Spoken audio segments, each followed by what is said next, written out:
I'm Judd Hoff, and I'm running for the 12B state representative seat against ineffective minority member Miss Mary Franson, who hasn't had any meaningful legislation passed over the entirety of her 12-year tenure. I also intend to hold her accountable for several hurtful and insensitive things that she has said against some pretty vulnerable and disenfranchised groups, like in 2012 when she compared poor people to animals and said that we shouldn't feed them or give them food stamps or they'll grow dependent. Or like in 2017 when she said that all transgender citizens are mentally ill.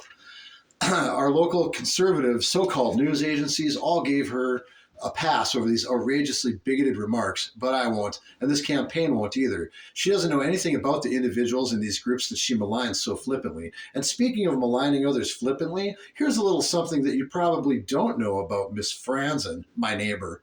In 2019, she settled a defamation lawsuit for an undisclosed amount that was brought against her by an ex-boyfriend. She was never questioned about it by our local conservative news outlets. I have some innovative and sensible approaches and solutions to some perennial problems that we have all been facing together as Minnesotans. I'm not just going to attack Mary Franson all the time. Number one, teachers. I'm the candidate that is going to get big pay raises for all teachers and public school staff. I'll accomplish this by addressing a little-known tax disparity. Did you know that school levies are currently only assessed against homestead properties? Businesses, they get a free pass. Commercial properties, a free pass. Vacation properties, free pass. These property owners also all benefit from the educations that our local children receive and the presence of quality schools and activities in the communities that they enjoy. And it's time that they pay their fair share along with the hardworking residents who already do and always have. It's time that they also invest in the education of our children, the quality of life for our teachers, and the quality of our schools that they benefit from also. This is fair and equitable, and they've been given the free pass for too long while our children and teachers suffer.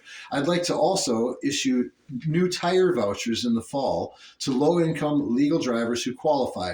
Their safety is your safety as you drive and share the roads in front of and next to them during our snowstorms and icy road conditions. Number three, the root of the problem with law enforcement is inexperienced, usually young tech school graduates who usually don't have much life experience beyond high school sports, being expected to be the arbiters and enforcers in a complex society that they know little about and have little experience dealing with. We need to take anyone who has qualified to become a peace officer in this state and have them work for a year in our prison system. They have experience dealing with regular citizens, but none dealing with criminals. Consequently, they can't really tell the difference. Before being allowed to take their oath, as it will solve this problem neatly if they would simultaneously solve our serious staffing shortages in our prison systems. And these shortages endanger both staff in the systems and the prisoners in the systems, and no one has been able to solve it. This will. I'm Judd Hoff. I want to be your state representative for 12B because Mary Franson is a horrible person.